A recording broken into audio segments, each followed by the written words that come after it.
Class 11 যারা semester 1 তোমাদের প্রত্যেকটা চ্যাপ্টারের কনসেপ্ট ক্লিয়ারের ক্লাসের সাথে সাথে চলতে থাকবে মডেল প্র্যাকটিস সেট।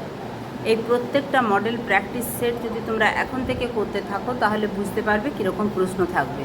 তো আজকে মডেল সেট নম্বর 1, যেখানে সিম্পল বা বেসিক টাইপের প্রশ্ন থাকবে, শূন্যস্থান পূরণ থাকবে, বাম স্তম্ভ ডান স্তম্ভ মেলানো থাকবে এবং কিছু ডায়াগ্রাম থাকবে, অর্থাৎ তোমাদের যেটা ডায়াগ্রাম বা চিত্রভিত্তিক প্রশ্ন সেখান থেকে কিছু প্রশ্ন থাকবে।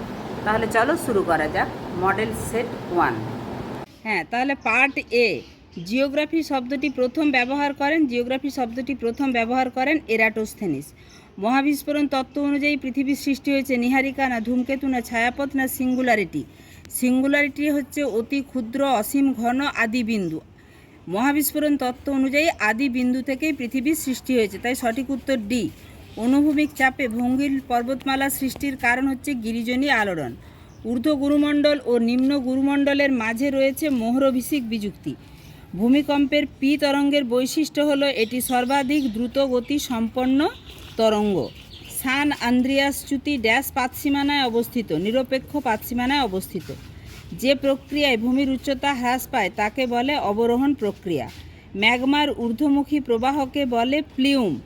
উত্তর লেন্সের মতো আগ্নেয় উদ্ভিদকে বলে ল্যাকোলিথ। এখানে মনে রাখবে ল দিয়ে, ল্যাকোলিথ লেন্সের মতো মনে রাখার জন্য এটা বললাম মিলিয়ে।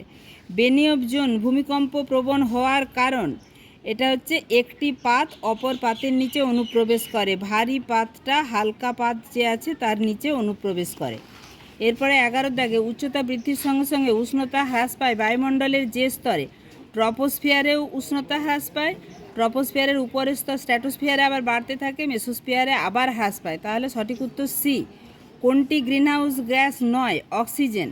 বায়ুমণ্ডলের কোন স্তরে সর্বনিম্ন উষ্ণতা লক্ষ্য করা যায়? এখানে সর্বনিম্ন উষ্ণতা লক্ষ্য করা যায় মেসোস্ফিয়ার, যেটা 3 নম্বর স্তরে অবস্থিত, অর্থাৎ সঠিক উত্তর সি। নিম্নলিখিত চিত্রটি অধ্যয়ন করো এবং প্রশ্নগুলির উত্তর দাও। উপরের চিত্রটিতে, যেটা তোমাদেরকে বলছিলাম চিত্রভিত্তিক প্রশ্ন, উপরের চিত্রটিতে কোন বায়ুমণ্ডলীয় অবস্থা বোঝাচ্ছে? বৈপরীত্য উত্তাপ।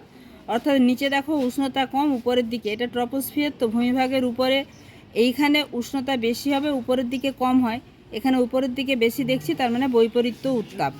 উচ্চতার সঙ্গে বায়ুর উষ্ণতার সম্পর্ক কি? উচ্চতা বাড়লে উষ্ণতা কমে, তাই ব্যস্তানুপাতিক সম্পর্ক। এরপরে চলে যাব পার্ট বি, হিউম্যান জিওগ্রাফির পোর্শন। হিউম্যান জিওগ্রাফি গ্রন্থটি কার লেখা? কার্ল রিটারের। যে প্রক্রিয়াকে ভিত্তি করে প্রাথমিক অর্থনৈতিক কাজের উদ্ভব হয় সেটা হচ্ছে উদ্ভিদ ও প্রাণীর গার্হস্থ্যকরণ। মানুষ যখন প্রথম উদ্ভিদ চাষ বলবো না ঠিক, মানে গাছপালা লাগাতে শুরু করলো আর প্রাণী পালন করতে শুরু করলো, সেটা দিয়েই প্রাথমিক অর্থনৈতিক কাজের শুরু হয়। পিগমি উপজাতির বাসস্থান কোথায়? কঙ্গো নদী অববাহিকা। আফ্রিকার কঙ্গো নদী অববাহিকা অঞ্চলে পিগমি উপজাতির বসবাস। সবুজ বিপ্লবের সুফল প্রাথমিকভাবে ভারতের যে অঞ্চলে ঘটে? উত্তর পশ্চিমাঞ্চলে। বাণিজ্যিকভাবে শাকসবজির চাষকে, শাকসবজি যখন একসঙ্গে, সেটা হচ্ছে ওলেরি কালচার। এখানে একটা ছবি দেয়া আছে, এই এ চিহ্নিত স্থানটিতে কী ধরনের কৃষি দেখা যায়? এখানে বাজার বাগান কৃষি দেখা যায়। খনি অঞ্চলের একটি সাধারণ পরিবেশগত সমস্যা হচ্ছে ধস। অর্থনীতির প্রাথমিক পর্যায়ে অবস্থানকারী একটি দেশ? নেপাল, ভুটান, কেনিয়া সবগুলি একটি প্রাথমিক পর্যায়ে অবস্থানকারী দেশ, তাই সঠিক উত্তর সবকটি। ভারতের ইক্ষু গবেষণাগার আমরা সবাই জানি লখনৌতে। খনিজ তেল ও প্রাকৃতিক গ্যাস উত্তোলনের ক্ষেত্রে নিম্নলিখিত কোন পদ্ধতিটি কার্যকরী? উল্লম্ব সুড়ঙ্গ খনন, অর্থাৎ নিচের দিকে সুড়ঙ্গ খনন করে খনিজ তেল এবং প্রাকৃতিক গ্যাস উত্তোলন করা হয়। সাইলেজ বা সিলেজ হলো এক প্রকার প্রক্রিয়াজাত পশুখাদ্য। ফাজেন্ডা কৃষিকার্য কোথায় অবস্থিত? ব্রাজিলের। স্থানান্তর কৃষির নাম হচ্ছে ফাজেন্ডা। এরপরে চলে যাব পার্ট বিতে। ভারতের মূল ভূখণ্ডের শেষ স্থলবিন্দু কোনটি? আমরা ক্লাস 10এই পড়েছি, কন্যাকুমারিকা অন্তরীপ। ইইজেডের পুরো কথা কি? এক্সক্লুসিভ ইকোনমিক জোন, অর্থাৎ সি সঠিক উত্তর। এখানে আবার একটা ছবি দেয়া আছে 30-এর দাগে। প্রদত্ত চিত্রে এ যে পর্বতমালাকে নির্দেশ করছে? এখানে সবাই আমরা জানি শিবালিক পর্বতমালার অবস্থান। প্রদত্ত মানচিত্রে বি যে উপকূলকে নির্দেশ করছে? এই বি উপকূল হচ্ছে করমণ্ডল উপকূল, তাই সঠিক উত্তর বি। সি যে নদীর অবস্থান, এই সি নদীটা হচ্ছে মহানদী। এখানে যে নদীর অবস্থান সেটা মহানদী। নিম্নলিখিত মালভূমি অঞ্চলগুলিকে পূর্ব থেকে পশ্চিমে সঠিকভাবে সাজালে যেটা পাওয়া যাবে সেটা হচ্ছে পূর্ব থেকে পশ্চিমে এখানে ছোটনাগপুর অবস্থিত, তারপরে যেটা অবস্থিত বাঘেলখন্ড, তারপরে বুন্দেলখন্ড, তারপরে মালব। ছোটনাগপুর, বাঘেলখন্ড, বুন্দেলখন্ড, মালব, অর্থাৎ 1 2 3 4 পরপর, অর্থাৎ এ সঠিক উত্তর।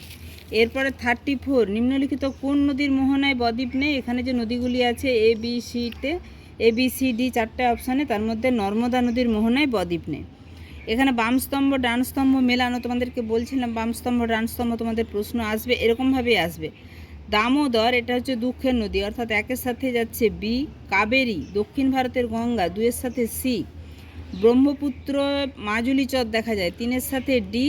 4-এ গঙ্গা নদীতে ফারাক্কা ব্যারেজ অবস্থিত, অর্থাৎ 1-এর সাথে বি, 2-এর সাথে সি, 3-এর সাথে ডি, 4-এর সাথে এ করলে এ হচ্ছে সঠিক উত্তর। হয়ে গেল লাস্ট প্রশ্ন।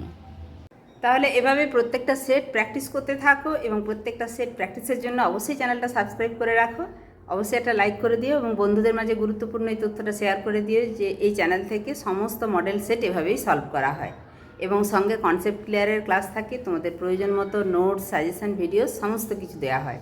ঠিক আছে, টাটা।